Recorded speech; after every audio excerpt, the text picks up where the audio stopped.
Selamat sore, selamat datang di Dr. Oz Indonesia. Ya, beberapa dari Anda mungkin pernah mendengar suatu fenomena di mana ada seorang bocah atau anak kecil laki-laki yang dikatakan pernah disunat jin.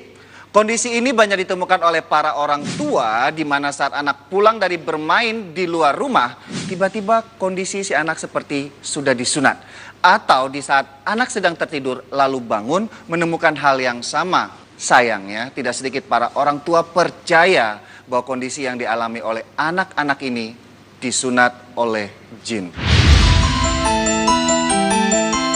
Bagi beberapa kelompok di masyarakat, sunat merupakan tindakan yang wajib dilakukan dengan beragam alasan, seperti kesehatan, sebagai tanda kejantanan, atau kepentingan estetika seksual.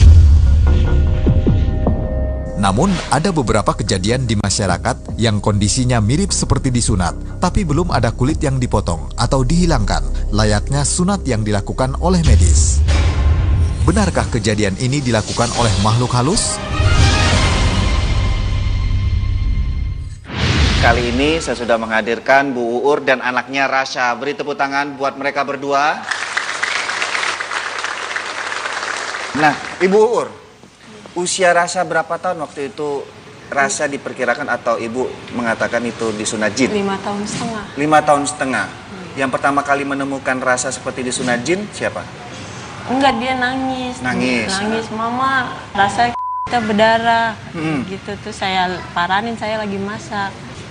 Emang kita berdarah sedikit, terus itunya kulitnya naik ke atas. Jadi waktu itu ke bidan selama seminggu, bengkak, setelah bengkak itu enggak, pas disunat saya langsung ke bidan paginya. Oh gitu. Ke bidan diapain, Bu? Ditanya, Bu ini gimana Bu, anak saya emang bener sunat jin, saya tanya gitu. Katanya ini mah biasa, entar juga seminggu lagi balik lagi, katanya gitu. Nah, selama seminggu menjelang mau balik lagi, ada perubahan nggak dari organ intim atau penisnya si Rasha? Iya, itu tambah bengkak. Tambah maksudnya. bengkak seminggu? Iya. Lalu Ibu ada ke dokter untuk disunat atau Rasha disunat Pas udah sebulan. Oh, kan sebulan. udah puluh lagi. Terus sebulan saya sunat massal. Oh, pas ada sunat massal, Iya. baru di situ diperbaiki kondisi dari penis Rasha. Nah, bagaimana medis menyikapi mengenai fenomena disunat jin? Apakah benar ada jin yang menyunat? Untuk berbicara mengenai hal disunat jin atau fenomena ini, saya akan berdiskusi lebih jauh dengan rekan sejauh saya, yaitu Dr. Mahdian. Beri tepuk tangan untuk Dr. Mahdian. Apa kabar, Dok? Baik. Dok, Ya. tadi dari Ibu Uur dan Rasha, masih ada di masyarakat kita itu suatu kondisi atau pandangan mengenai fenomena disunat jin. Nah, kalau di kedokteran, dari beberapa literatur ini adalah suatu bentuk parafimosis. Ya. Suatu gangguan yang dialami banyak hal yang bisa menyebabkannya.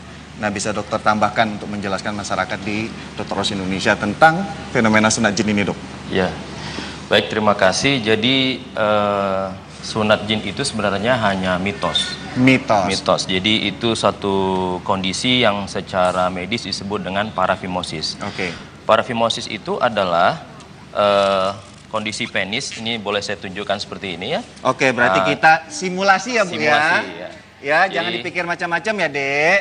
Ya. Jadi kalau penis belum disunat itu dia masih tertutup sama kulit yang warna coklat ini. Nah, ini biasa disebut dengan kulup atau preputium ya, preputium. kulit di ujungnya. Nah, kalau udah disunat, dia sudah dibuang sehingga kepalanya terlihat seperti ini. Oke. Nah, parafimosis itu kejadiannya adalah biasanya karena trauma yang menyebabkan kulit ini tertarik ke belakang seperti ini.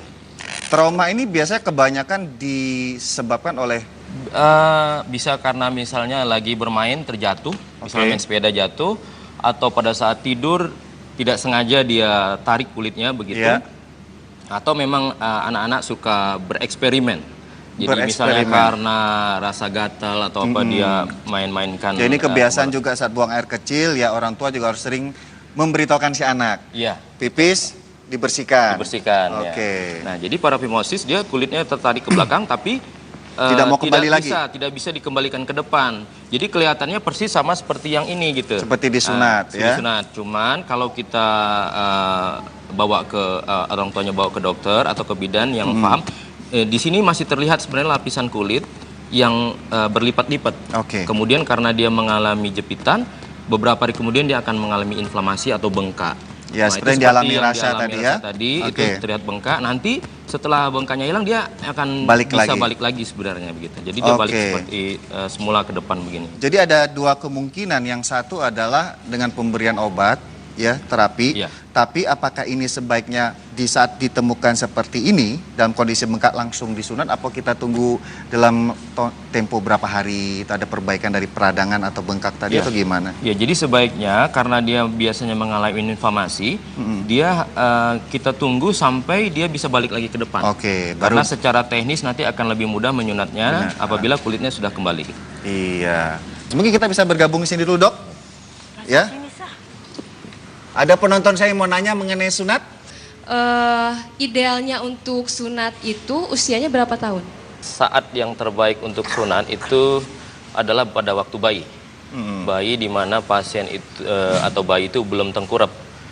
Kenapa dia baik dilakukan pada waktu bayi? Karena pada usia beberapa tahun pertama, khususnya 6 bulan pertama itu adalah saat-saat di mana manusia itu mengalami pertumbuhan sel yang sangat cepat. Jadi apabila ada terjadi luka dimanapun, dia akan sangat cepat terjadi penyembuhan. Kemudian alasan tambahannya adalah bahwa ada 20% dari bayi yang lahir itu mengalami fimosis. Nah, yang fimosis ini berpotensi terjadi infeksi di saluran kemih. Karena itu sebaiknya memang dilakukan sunat langsung di waktu bayi tanpa menunggu usia belasan tahun atau SD. Tapi memang di kita di Indonesia, kemudian di Asia Tenggara lah, seperti Malaysia juga, itu rata-rata disunat di usia 5 sampai 10 tahun. Nah, kalau menurut saya ini faktor budaya, tapi kalau kita lihat di penelitian di luar, di Amerika, Australia, Eropa, itu rata-rata mereka memilih usia bayi. Oke, terima kasih, beri tepuk tangan untuk Rasha dan Bu Uur serta Dr. Mahdian atas informasinya.